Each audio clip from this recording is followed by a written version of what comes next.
سرقت از یک خانواده 4 نفره که منجر به قتل 2 نفر از اعضای خانواده میشه. اینا ادعای پدر و پسریه که از حمله سارقین جون سالم به در برده بودن، اما یا همه واقعیت رو تعریف کردن یا حقیقتی پنهان شده وجود داره. سلام، من امیر خالقی ام. شما دارین تحلیل جنایی رو میبینید. طبق روال هر برنامه در ابتدا بهش اشاره میکنم.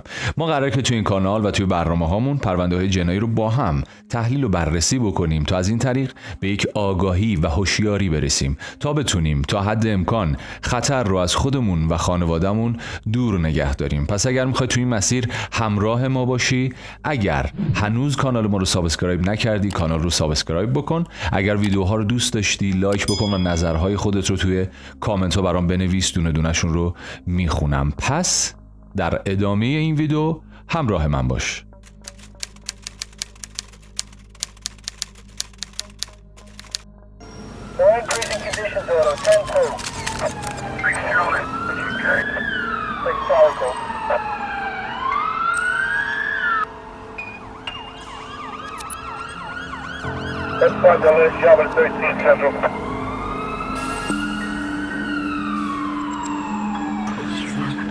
If you leave, I'll never forgive you. Don't you run away. Where are you going?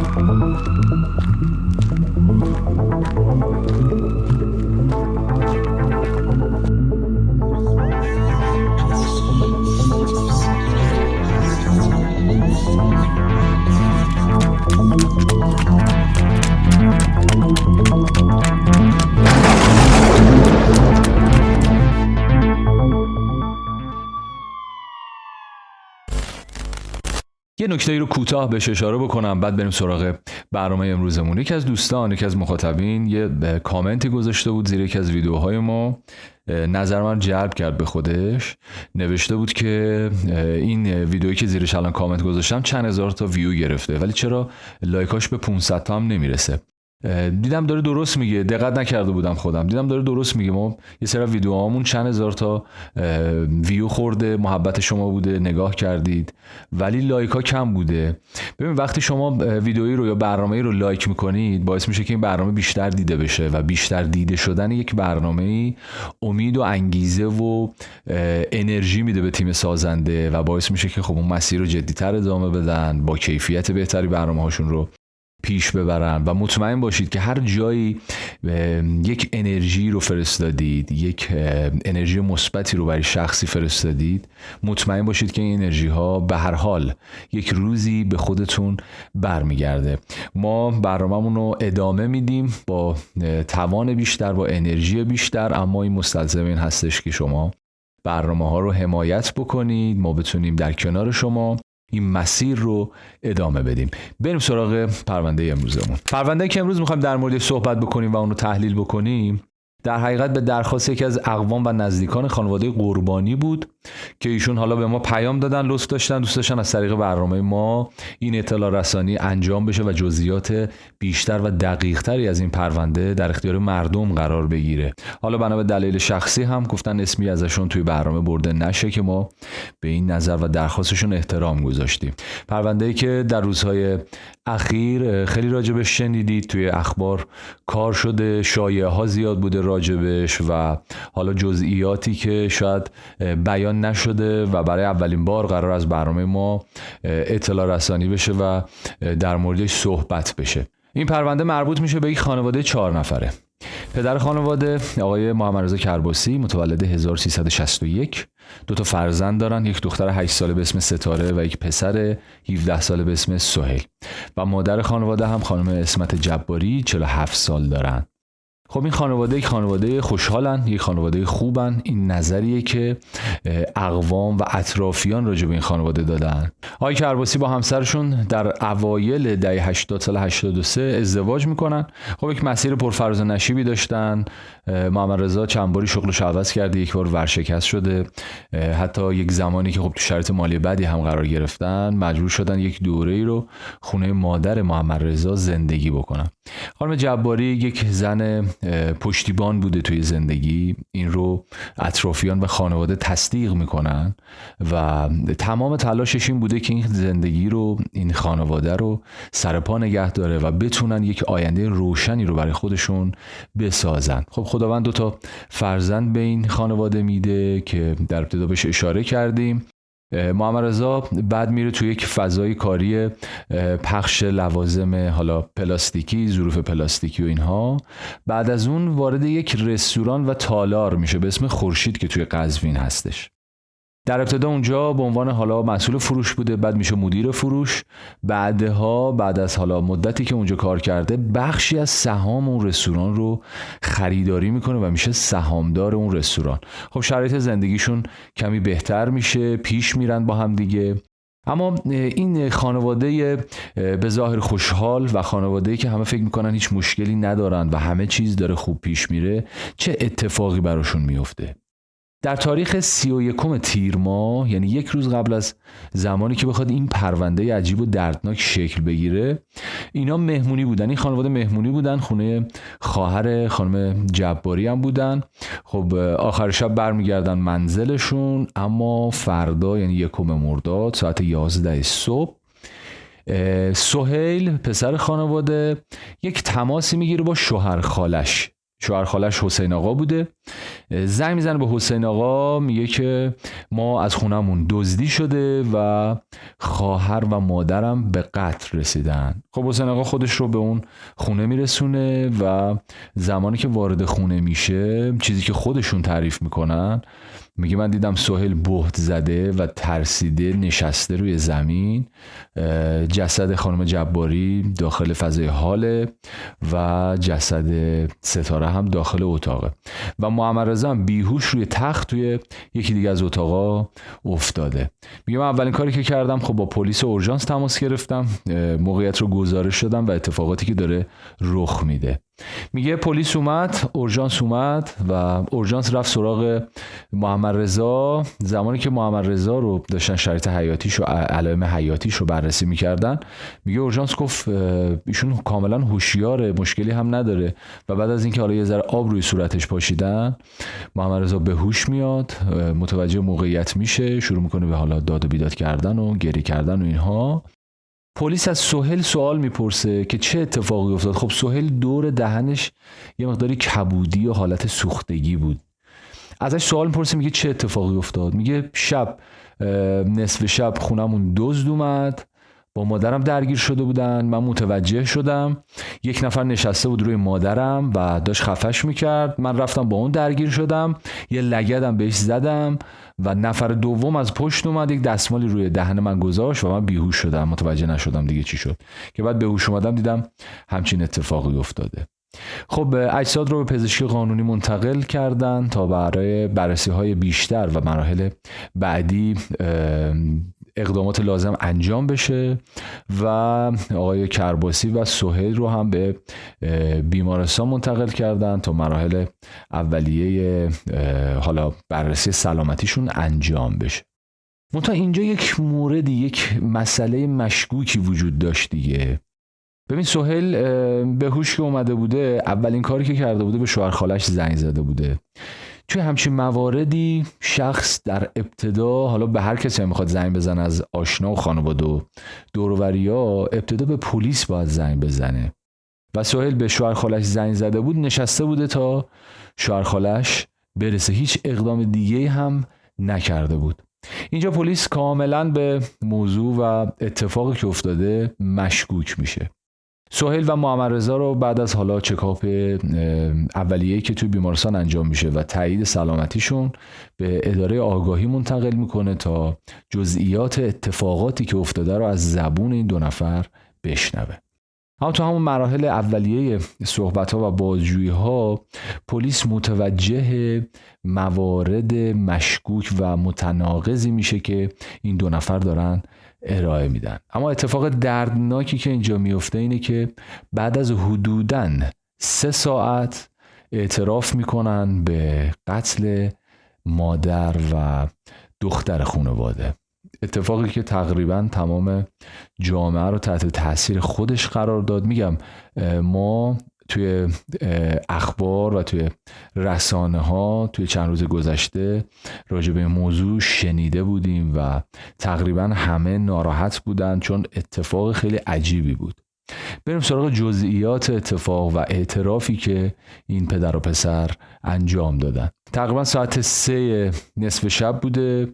محمد رضا اقدام میکنه برای به قتل رسوندن همسرش خانم اسمت جباری و زمانی که اقدام میکنه خب پزشک قانونی تایید کرد مرگ اینها توسط استنشاق جوهر نمک بوده، یعنی یک دستمالی که آغشته به جوهر نمک بوده جلوی دهان و تنفس این 2 نفر قرار گرفته و این 2 نفر از این طریق به قتل رسیدن. خب دستمال آغشته به جوهر نمک رو میذاره روی دهان همسرش، اما به خاطر مقاومتی که همسرش میکنه موفق نمیشه که کار خودش رو تموم بکنه و اینجاست که از پسرش کمک بخواد. خب سهیل هم کمک میکنه به پدرش، روی پای مادرش میشینه، دست و پای مادرش رو میگیره تا پدرش بتونه کارش رو تموم بکنه و این اتفاق دردناک رو رقم بزنن. خب خانم جباری رو تو همون لحظه به قتل میرسونن. بعد از سر و صداهایی که ایجاد میشه ستاره بیدار میشه و شروع به گریه کردن و بیتابی میکنه و از پدرش دائم میپرسه که چه اتفاقی افتاده، چه بلایی سر مادرم اومده و اینها.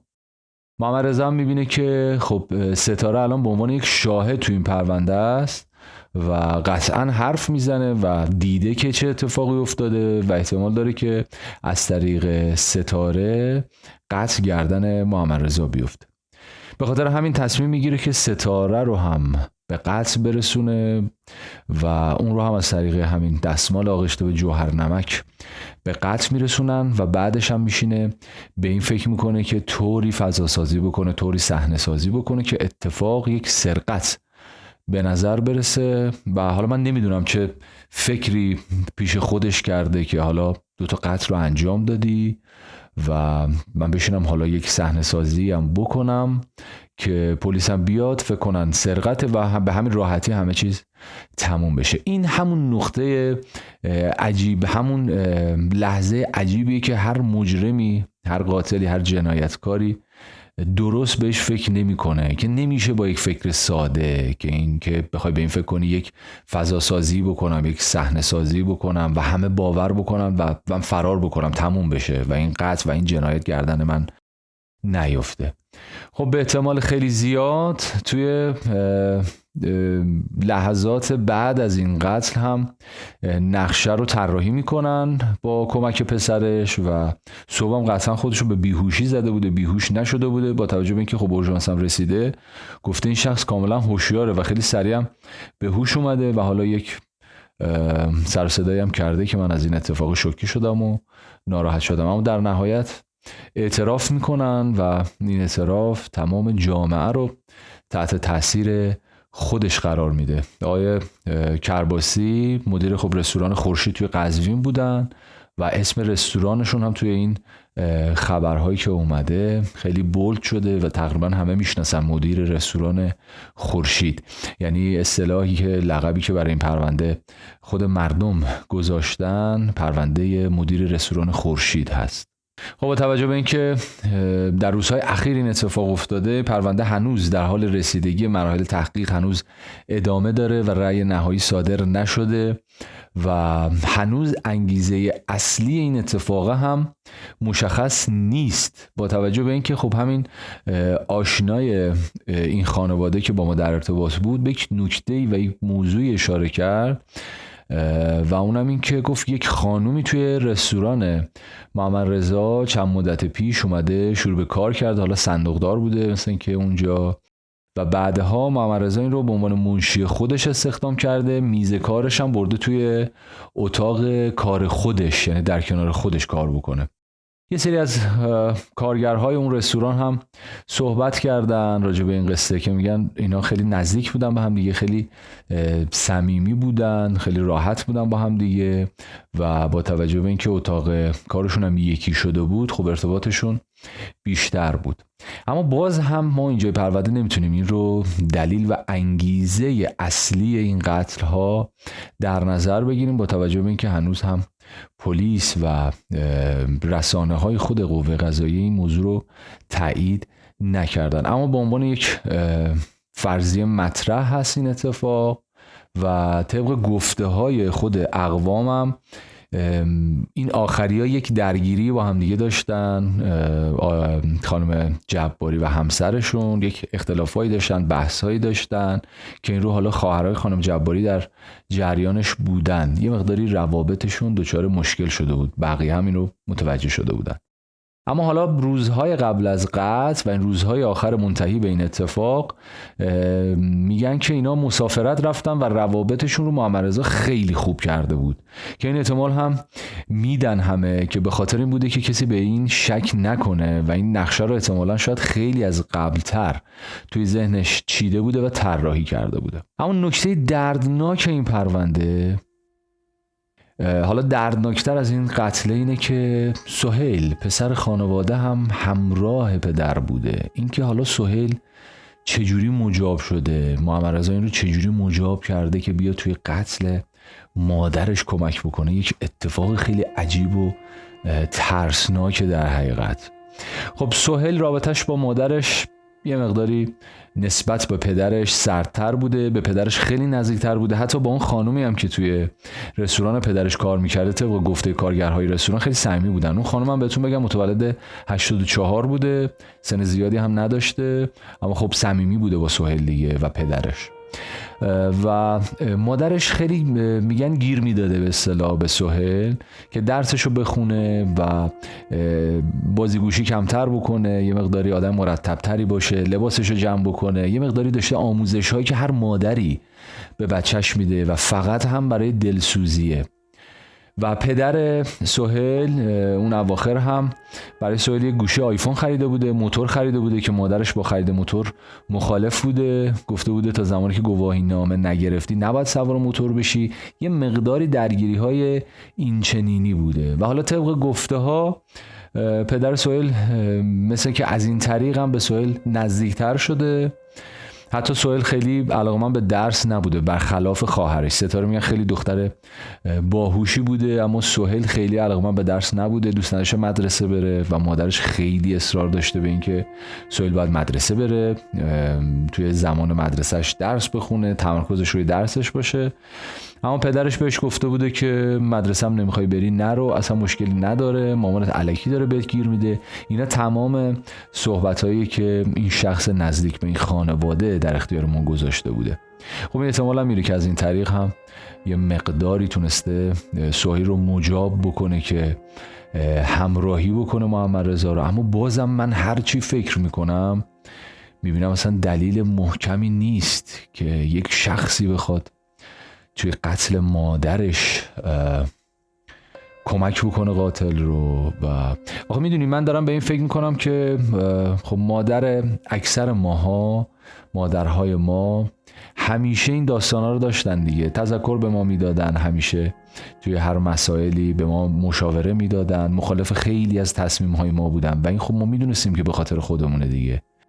ما اگر میخواستیم اینجوری پیش بریم و مثل سهیل تصمیم بگیریم و بخوایم اقدام بکنیم، من فکر میکنم تقریبا 70-80% مادرهای ایرانی الان باید فوت شده بودن و به قتل رسیده بودن و این دلیل محکمی نیست واقعا.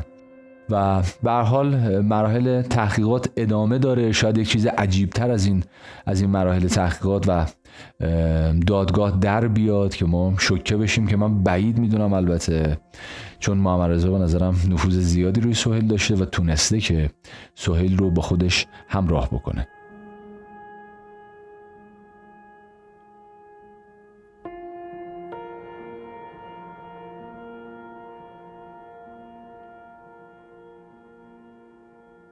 اما خب نکته‌ای که این شخص نزدیک به این خانواده هم اشاره کرد، خب اینا رفته بودن برای پیگیری حالا پرونده و آگاهی رفته بودن که جزئیات رو متوجه بشن، چون همه اصلا تو شوک بودن.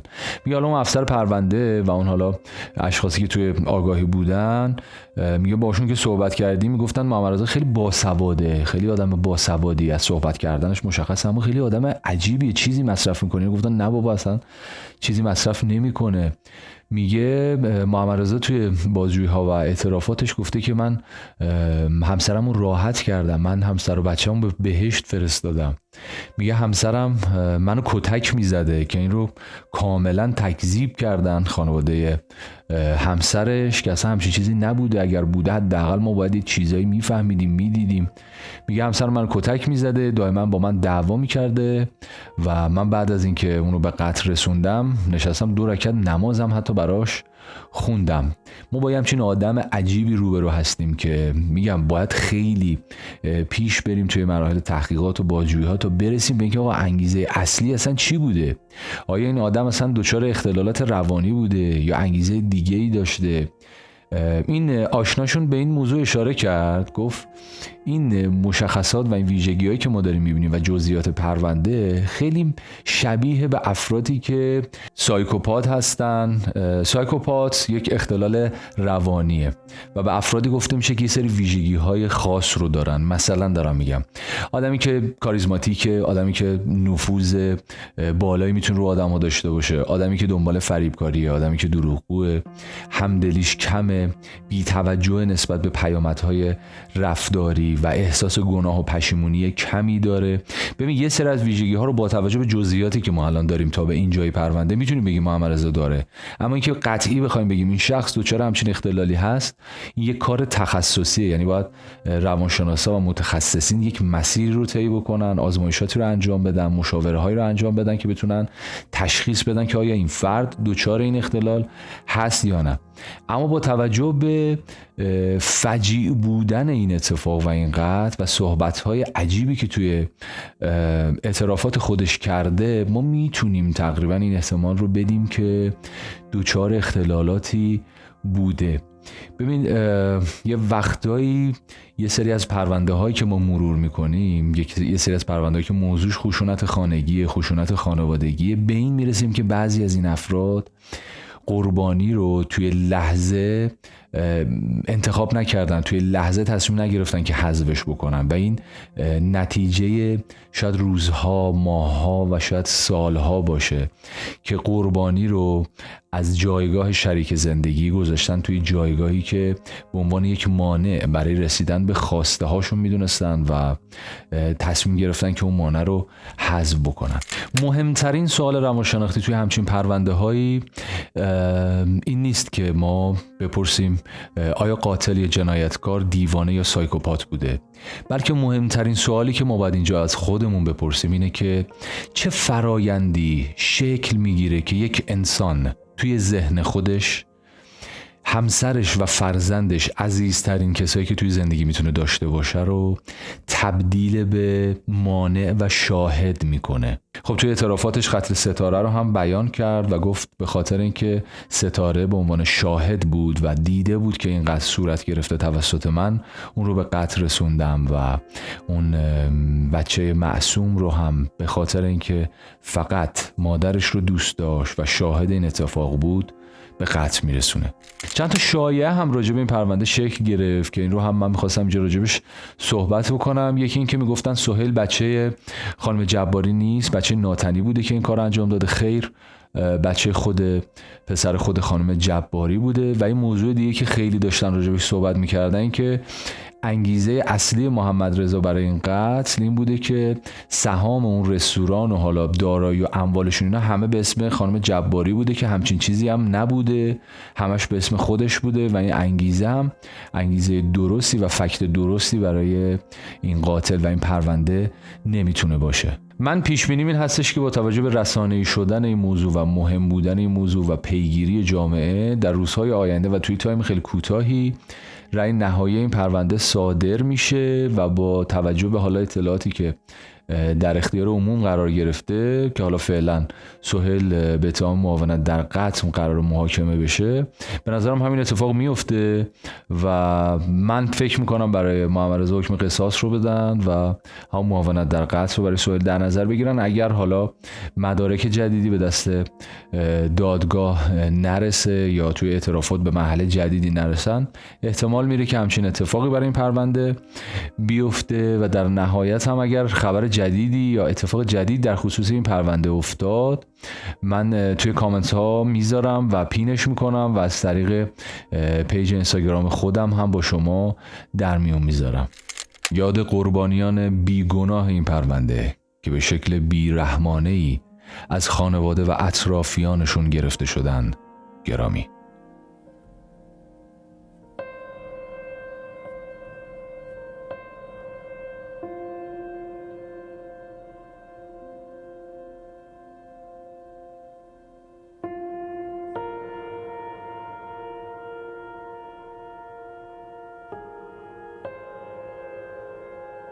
مرسی، دمتون گرم که تا اینجای برنامه همراه من بودید، تا انتها برنامه رو دیدید. اگر پیشنهادی دارید، اگر صحبتی دارید، اگر نظری دارید، توی کامنت ها برام بنویسید. دونه دونه‌شون رو میخونم و قطعاً در جهت بالا بردن کیفیت برنامه ازشون استفاده میکنم. سالم و به دور از خطر باشین. خداحافظ.